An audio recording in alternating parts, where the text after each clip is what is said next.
Iran Israel जंग लगातार तेज होती जा रही है और इसका असर सिर्फ मिडल ईस्ट तक सीमित नहीं रहा, बल्कि पूरी दुनिया की राजनीति और अर्थव्यवस्था पर भी दिखने लगा है। इस टकराव में यूनाइटेड स्टेट्स का भी बड़ा दांव लगा हुआ है और अब डोनाल्ड ट्रंप खुद इस कोशिश में नजर आ रहे हैं कि किसी भी तरह से इस युद्ध को रोका जाए। ऐसे में सवाल उठ रहा है कि क्या दुनिया की सबसे खतरनाक टकराव में से एक ईरान और इजराइल के बीच चल रहा यह जंग अब खत्म होने के करीब है। नमस्कार, आप देख रहे हैं एक संदेश, मैं आपके साथ कल्पना पांडे। पिछले करीब 26 दिनों से जारी इस संघर्ष के बीच अमेरिका की तरफ से बड़ा कूटनीतिक कदम उठाया गया है। रिपोर्ट्स के मुताबिक ट्रंप प्रशासन ने पाकिस्तान के जरिए ईरान को एक 15 सूत्रीय शांति प्रस्ताव भेजा है। इस प्रस्ताव में ईरान से उसकी परमाणु गतिविधियों को पूरी तरह खत्म करने, यूरेनियम संवर्धन रोकने और कभी भी परमाणु हथियार न बनाने की अस्थायी गारंटी देने की मांग की गई है। इसके साथ ही बैलिस्टिक मिसाइल कार्यक्रम पर सख्त सीमाएं तय करने और मिडिल ईस्ट में सक्रिय उनके सहयोगी संगठनों जैसे हिजबुल्लाह और हूती को समर्थन बंद करने की शर्त भी रखी गई है। सबसे अहम बात यह है कि स्ट्रेट ऑफ हॉर्मुज को पूरी तरह फ्री मैरीटाइम जोन बनाने और 30 दिनों के युद्ध विराम का प्रस्ताव भी इसमें शामिल है, ताकि इस दौरान दोनों पक्ष बातचीत कर सके।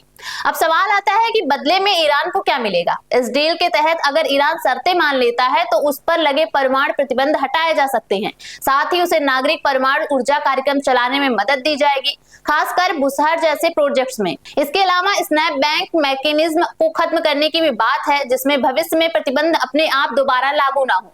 दिलचस्प बात यह है कि जहां एक तरफ अमेरिका यह प्रस्ताव दे रहा है, वहीं दूसरी तरफ ईरान ने भी नरमी के संकेत दिए हैं। इंटरनेशनल मैरीटाइम ऑर्गेनाइजेशन को दिए बयान में ईरान ने कहा कि गैर शत्रुतापूर्ण जहाज होर्मुज से सुरक्षित गुजर सकते हैं, बशर्ते वे युद्ध में शामिल ना हो। ये वही रास्ता है जिसे हालिया हमलों के बाद काफी हद तक बंद कर दिया गया था और जिसके चलते वैश्विक तेल आपूर्ति पर बड़ा असर पड़ा था।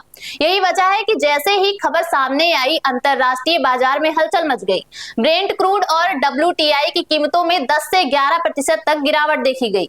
भारत जैसे देशों के लिए यह बड़ी राहत की खबर है, क्योंकि तेल की कीमतें कम होने का सीधा असर महंगाई, चालू खाता घाटा और रुपए की मजबूती पर पड़ता है।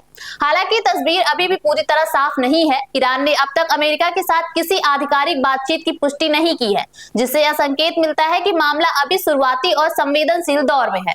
इसी बीच ट्रंप का एक और बयान भी चर्चा में है। उन्होंने कहा कि ईरान ने उन्हें एक कीमती तोहफा भेजा है जो होर्मुज जलडमरुद्ध से जुड़ा हुआ है।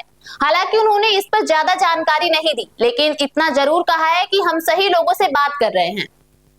कुल मिलाकर हालात अभी भी नाजुक बने हुए हैं, लेकिन दोनों पक्षों से आए इन सकारात्मक संकेतों ने दुनिया को एक उम्मीद दी है। अगर बातचीत आगे बढ़ती है और शर्तों पर सहमति बनती है तो यह जंग खत्म होने की दिशा में बड़ा कदम हो सकता है। अब पूरी दुनिया की नजर इस बात पर टिकी है कि क्या कूटनीतिक कोशिशें सच में शांति में बदलेंगी या फिर हालात एक बार फिर से तनाव की ओर बढ़ जाएंगे।